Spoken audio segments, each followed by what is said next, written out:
La magnetización entonces de un material, dijimos, se establece a través de la curva de histéresis, sea cual sea el material específico.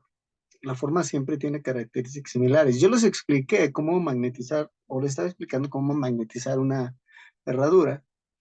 Y decíamos, bueno, hay una parte de la herradura donde está abierta y la otra donde hace la curva de retorno.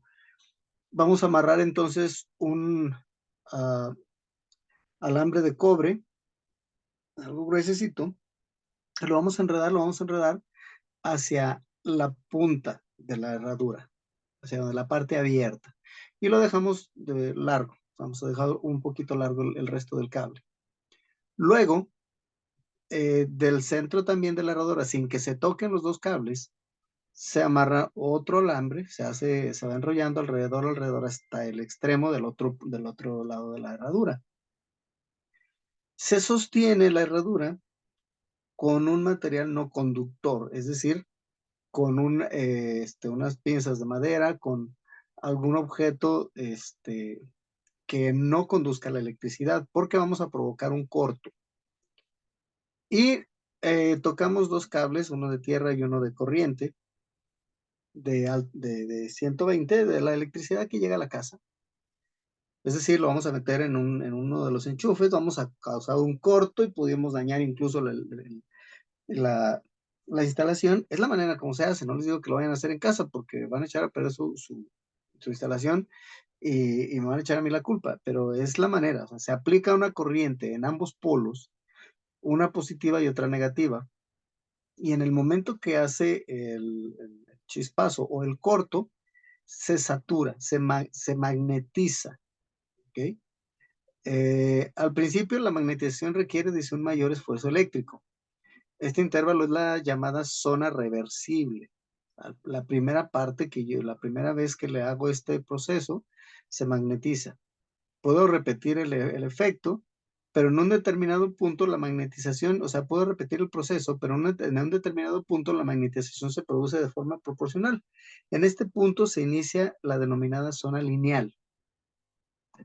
Llega el punto en el que estamos saturando de electrones el objeto de hierro. Finalmente se llega a un instante a partir del cual, por mucha fuerza magnética que induzcamos, es decir, podemos repetir otra vez el embobinado y producir el corto otra y otra vez, pero llega el momento en que vamos a inducir el material a que ya no se magnetice más, llegas a un límite. Ese se llama punto de saturación, que determina el inicio de la llamada zona de saturación. ¿Ok? Entonces, es el efecto o la manera también como se magnetizan los imanes de las bocinas y todos, pero aquí se aplica simplemente una corriente de alto voltaje mayor, sin que provoque un corto. Se satura y de repente se hace el corte, se quita la electricidad, los electrones quedan atrapados en el hierro con el carbono y de ahí no salen, ¿sí? Entonces es cuando nosotros formamos un lado positivo y otro lado negativo de la herradura. Entonces, cuando dirigimos la herradura hacia un material metálico, se viene y se pega en la herradura. Y ahí hemos realizado, hemos hecho un imán, un campo magnético.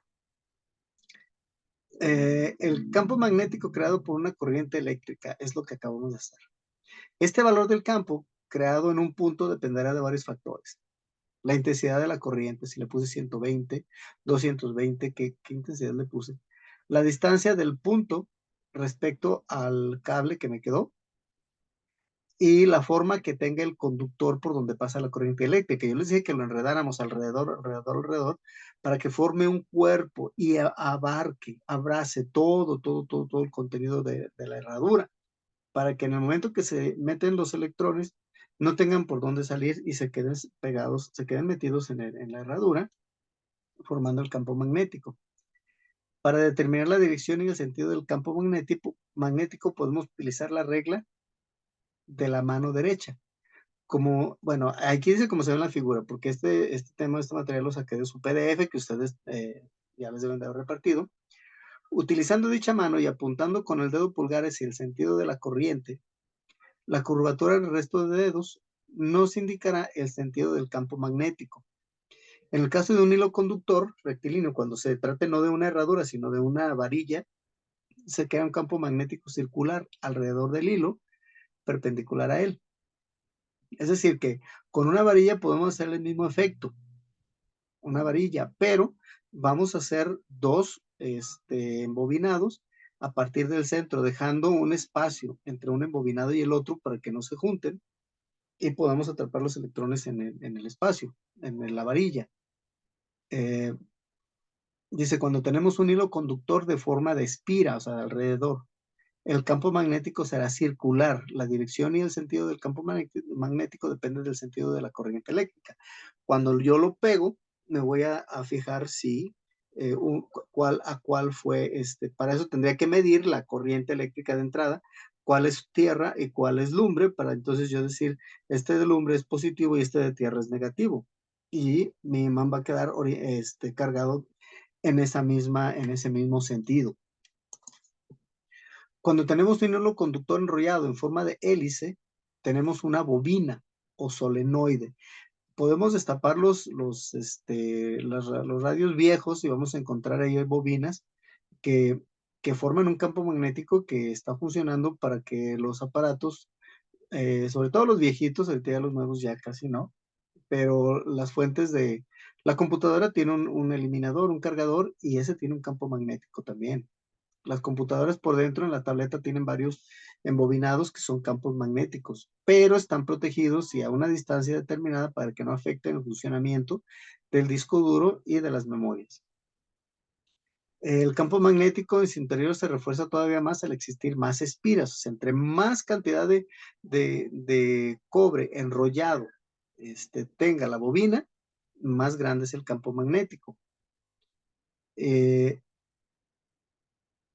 Entonces, eso es justamente el electromagnetismo. La espira o la espiral por la cual circula una corriente que genera un campo magnético alrededor o alrededor. De las dos maneras es correcto. Una aplicación muy común de las bobinas es utilizarlas como electroimanes. Su funcionamiento se basa en la corriente eléctrica que circula a través de la bobina y un núcleo ferromagnético, hierro, está formado de hierro y de carbono, colocado en el interior de la bobina, que se convierte en un imán temporal. Al momento que yo le aplico corriente a esta bobina, se forma un imán, pero no es tan fuerte la bobina, o no es tan fuerte la corriente, perdón, como para fundir el cobre. Entonces, cuando prendo el aparato, se genera un campo magnético. Dependiendo del embobinado, va a ser el tamaño, la potencia del campo magnético. Este es el principio del acelerador de partículas, en donde hacen viajar electrones a velocidades de la luz, provocando choques entre ellos, y así han hecho bastantes estudios ya en este acelerador de partículas en el CERN.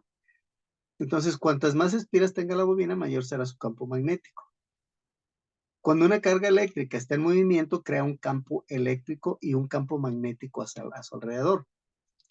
Este campo magnético realiza una fuerza sobre cualquier otra carga eléctrica que esté situada dentro de su radio de acción. O sea, entre más grande es el embobinado, mayor es el espacio de donde va a atraer objetos hacia su centro.